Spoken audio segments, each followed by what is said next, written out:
महाराष्ट्र के पालघर जिले के छोटे से गांव पिवरी में रितेश ठाकुर अपनी बीवी के साथ कुछ हफ्तों के लिए रहने आया हुआ था।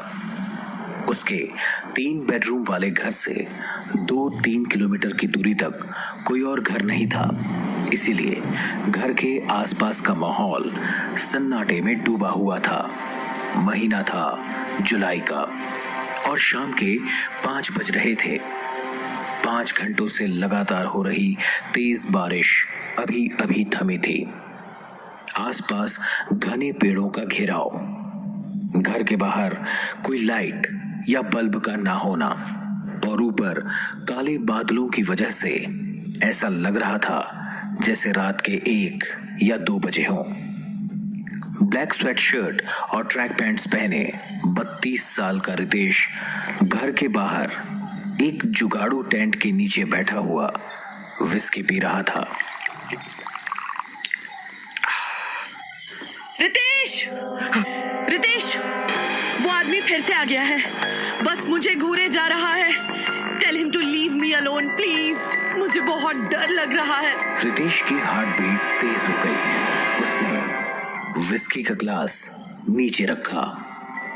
सुप्रिया, तुम क्यों मुझे ऐसे डरा देती हो यार? अंदर कोई नहीं है, you know that. Shut up Ritesh, मैं सच कह रही हूँ, इस बार सच में कोई है। हाँ, मैंने कहा था ना, वो आदमी अंदर ही है।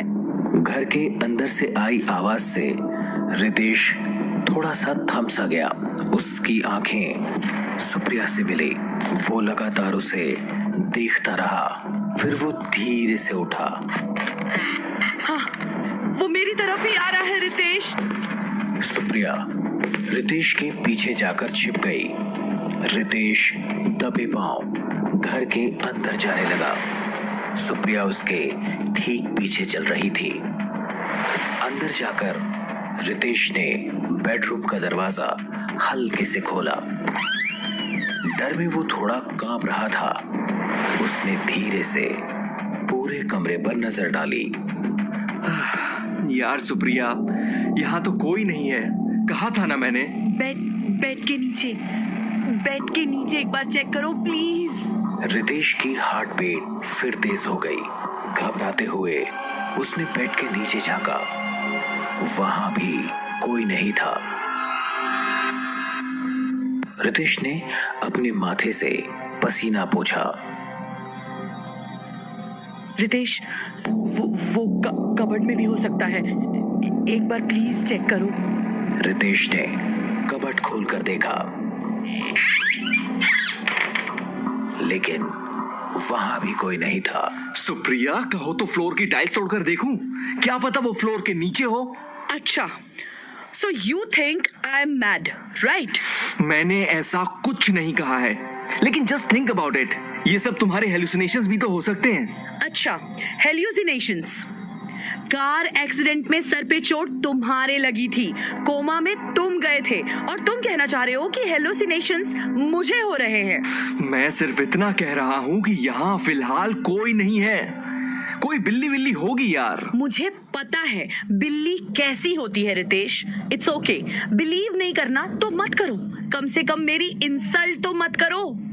ये कहकर सुप्रिया कमरे से बाहर चली गई।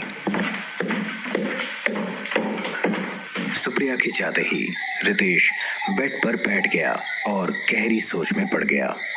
तभी अपने सामने के शीशे में उसे पीछे की खिड़की नजर आई। वो झट से पलटा। उसने देखा कि एक आदमी खिड़की के बाहर खड़ा अंदर झांक रहा था। कौन है वहाँ? रितेश भाग के घर के मेन डोर से बाहर आया।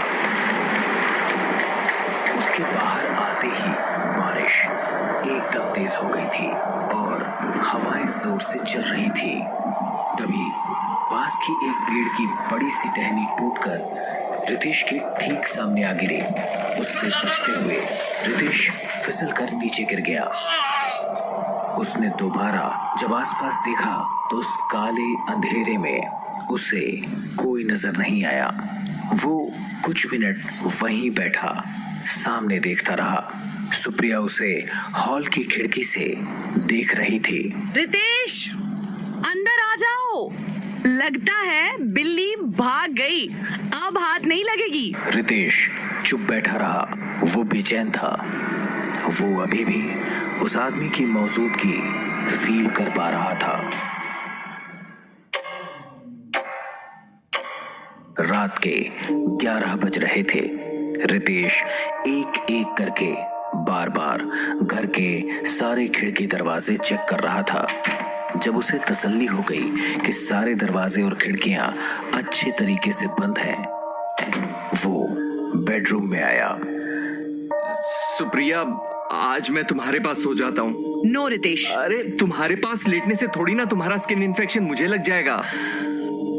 डॉक्टर ने कहा है ना, ये स्किन कंडीशन बहुत कंटेजियस है। We can't take a chance. अच्छा ठीक है, मैं नीचे जमीन पर गद्दा लगा के सो जाता हूँ। यार, मेरी बात कभी तो मान लिया करो रितेश। उस दिन भी अगर तुम ड्राइव करते वक्त अपने थॉट्स में लॉस्ट ना होते तो ना ही आरव मरता और ना ही तुम कोमा में जाते और ना ही हमें इस भूतिया घर में आकर रहना पड़ता for your bloody peace of mind. Supriya, लगता है आरव के जाने का दुख तुम्हें मुझसे ज्यादा हो रहा है। वो तुम्हारा बेस्ट फ्रेंड होने के साथ साथ मेरा भी अच्छा दोस्त था रितेश। इतना कहकर सुप्रिया लेट गई और अपने चेहरे पर कंबल ओढ़ लिया। Now just sleep outside please. जब रितेश बेडरूम के दरवाजे के पास पहुंचा, उसने मुड़कर सुप्रिया की ओर देखा। सुप्रिया, मैं कल ही पुलिस स्टेशन जाकर उस आदमी की कंप्लेन करूंगा, तुम टेंशन मत लो। सुप्रिया से कोई रिएक्शन नहीं आया। फिर रितेश ने एक पल के लिए कुछ सोचा। And Supriya, I love you. ये सुन सुप्रिया ने एकदम से कंबल अपने चेहरे से हटाया।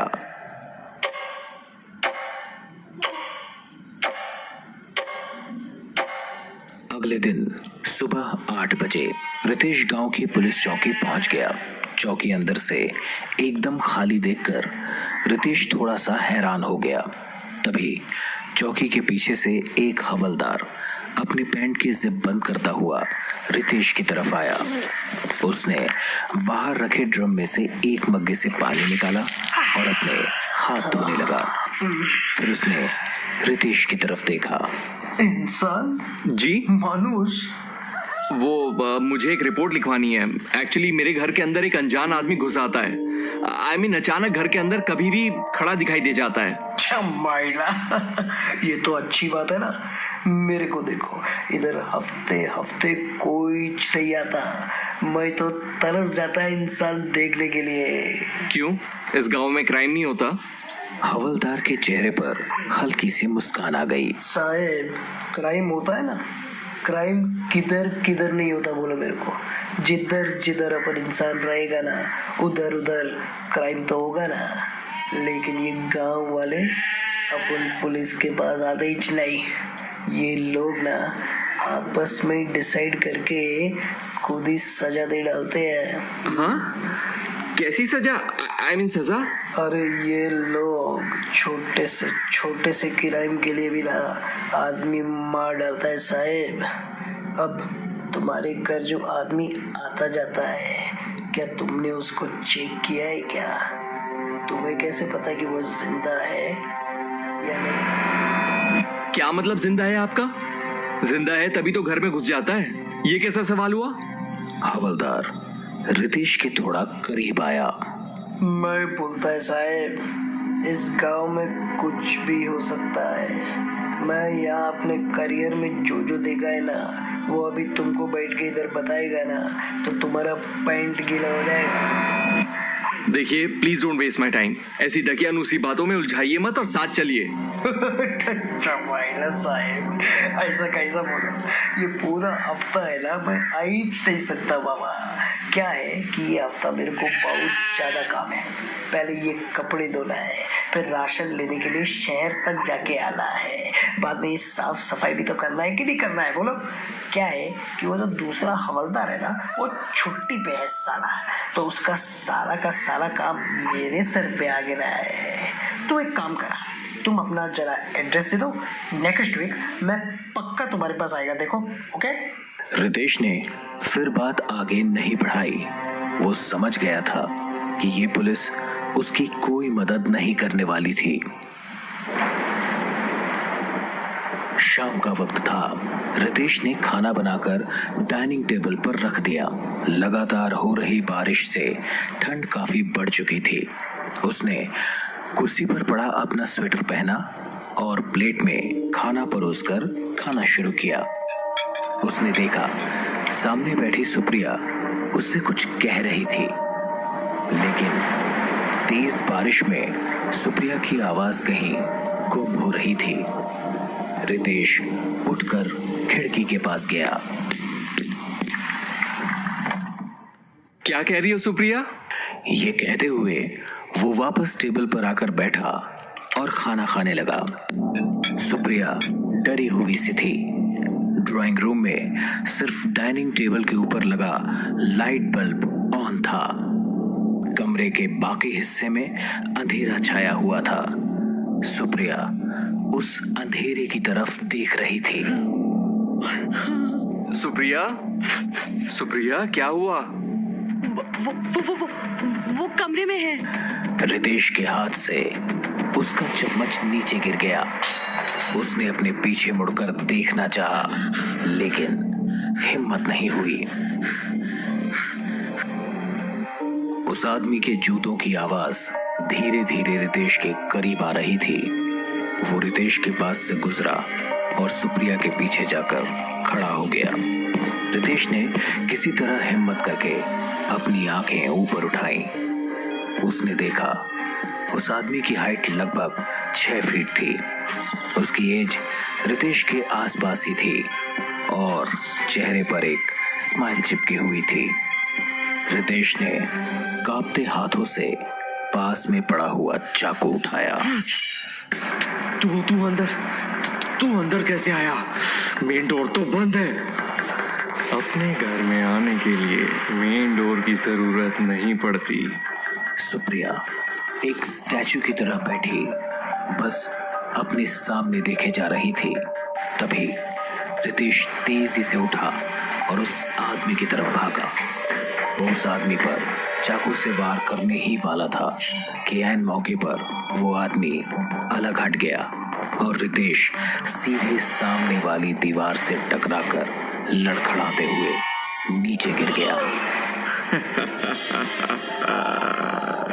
क्यों रितेश, बड़ी जल्दी गुस्सा आ जाता है तुम्हें? तू चाहता क्या है? कौन है तू? मैं जो भी हूँ, तुमसे बड़ा पापी तो नहीं हो सकता। आदमी ने सुप्रिया की तरफ इशारा करते हुए कहा। बता दूं तुम्हारी बीवी को तुम्हारी असलियत? कैसी असलियत? ये क्या बकवास है? Get out of my house और I will call the police. उस आदमी ने 1-2 सेकंड के लिए कुछ सोचा और फिर चुपचाप दरवाजे की तरफ चलने लगा। पुलिस को बुलाने की गलती मत करना, नुकसान तुम्हारा ही होगा। इतना कहकर वो घर से बाहर चला गया।